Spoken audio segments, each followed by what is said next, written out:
The problem was that the politicians have actively chosen not to listen to the entire younger generation of voters.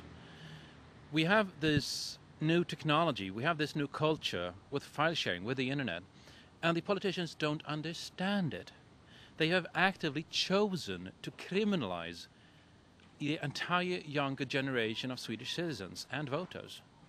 So we tried to make them listen. They didn't want to. The only option left was to challenge them directly on election day at the polls. That's why we started.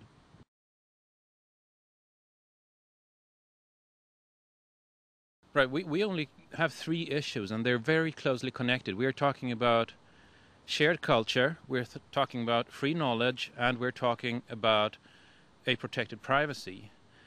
And these are very closely connected, because if you look at copyright today, the problem is that copyright violations take place in private communications. So if you are to enforce copyright today, you actually need to start eavesdropping and monitoring every private communication. And if you do that, out goes the postal secrets, out goes the right to be anonymous when contacting a journalist. And those values are much more fundamentally important to a democratic society than an old income source is for the entertainment industry. We're at a crossroads today where copyright as it stands and the right to privacy, the right to private communication, have become mutually exclusive. And since we're at that situation, copyright needs to take a step back. The politicians don't understand that, and that is a problem.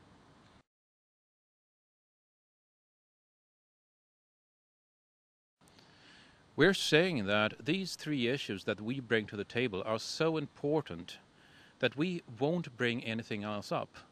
We don't think it's important if taxi rides carry a tax on 11 or 12%. We don't care if the tax on books is 19 or 20%. We don't, really. These three issues are so fundamentally important, we've decided to not bring anything else up.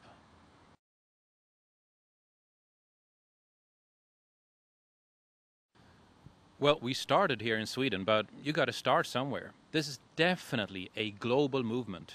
We started here on January 1st. There are already 12 other parties starting up or having started already in other countries, and it's continuing to spread across the world like wildfire. We are seeing the birth of a new global political power.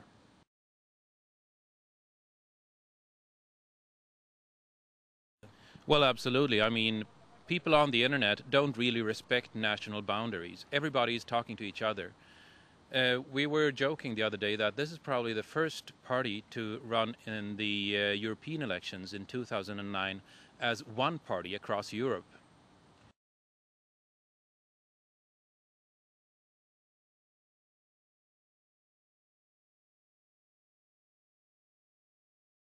This has a very strong historical precedent.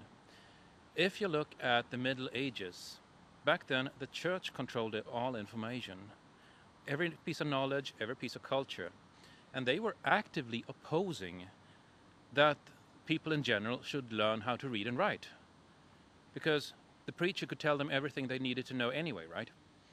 They really understood what it meant to lose this chokehold on culture knowledge. But they did eventually. People did learn to read and write. And the church went mad, of course. The royal houses went mad because all of a sudden people could take part of unsanctioned knowledge and culture that hadn't been approved beforehand. And this is exactly what we are seeing today. We are still seeing the same kind of communication, mass communication, as in just 15 years ago there was always one source communicating to the many.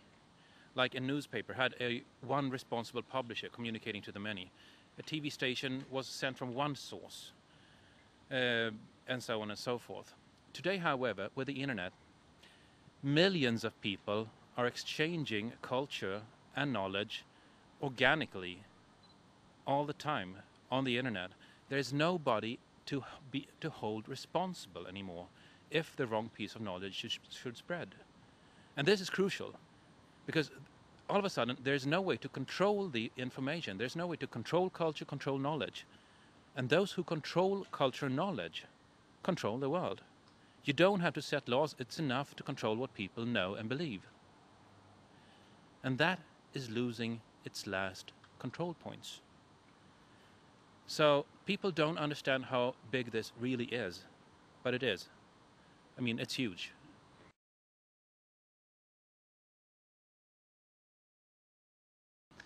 It's hard to tell how many votes we'll collect. We do need 225,000 votes to gain seats in Parliament.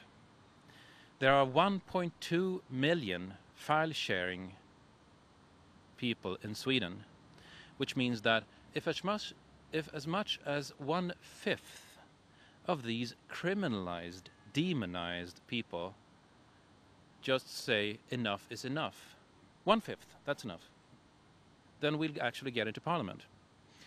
So that's our chances. But I mean, it's still 47 days to go, and a lot of things can happen in that term.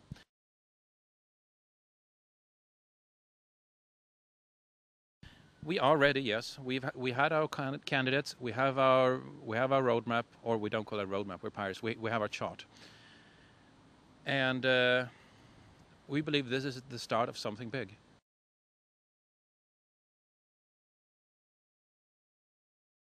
Oh, they're trying to pretend we don't exist because, I mean, we know our issues better than anybody else, and they know this. And we are refusing to discuss anything else because we don't deal with those issues. So we've chosen not to have any political vulnerability. There's no way to confront us on an area that we don't know better than anybody else. So, I mean, it's hard to know. We've been discussing a lot with the youth leagues, and that's kind of an interesting thing because the dividing line on these issues don't go between the traditional liberal and socialist blocs. They go between the mother parties and their youth leagues. The youth leagues entirely agree with our points, the mother parties don't.